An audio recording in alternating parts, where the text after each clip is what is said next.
On this podcast, we talk about the books, both old and new, that are worth putting on your to-be-read list.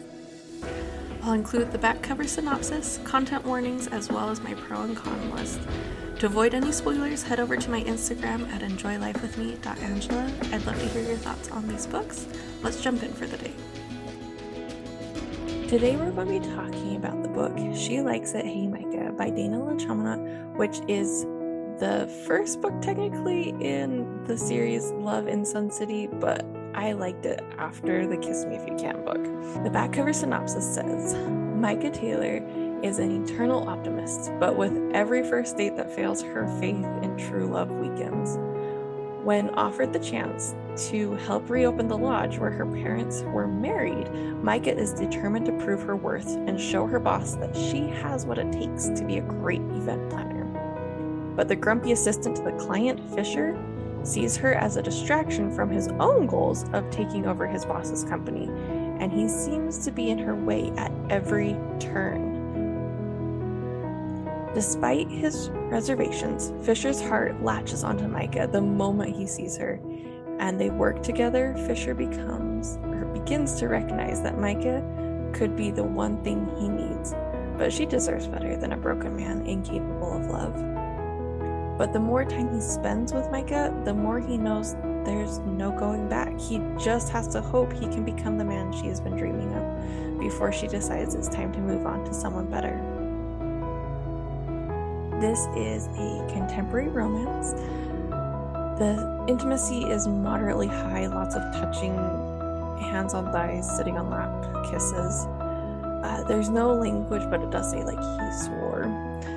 No violence, and as far as potential triggers, there's bad work environment, rocky childhood, and ghosting, shallow relationships.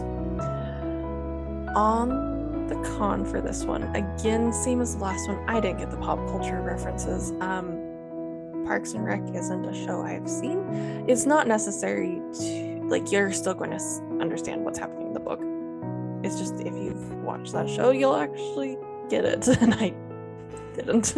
But again, TV, movies, not really my thing, so not the end of the world. On the pro side, the writing is really relatable, things that I can see myself saying, like, I hate when she's right because it means I don't have an excuse. I love excuses. They're so fun to hide behind. Or, I don't want to say he put me in a bad mood, but he put me in a bad mood.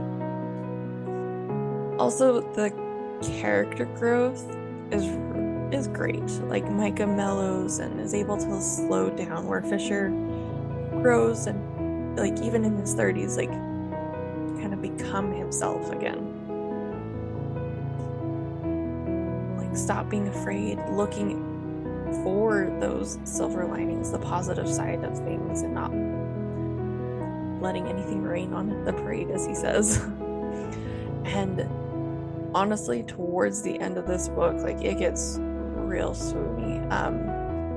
Some of the examples are showing up with the sunflowers, the teasing, using the book moves, or when he places his hand over hers and says, anyone else and this would have driven me crazy, but with you, I don't want you to stop. I crave your touch, Micah, and I crave your heart. I want to know every part of you, inside and out, and I want you to know every part of me.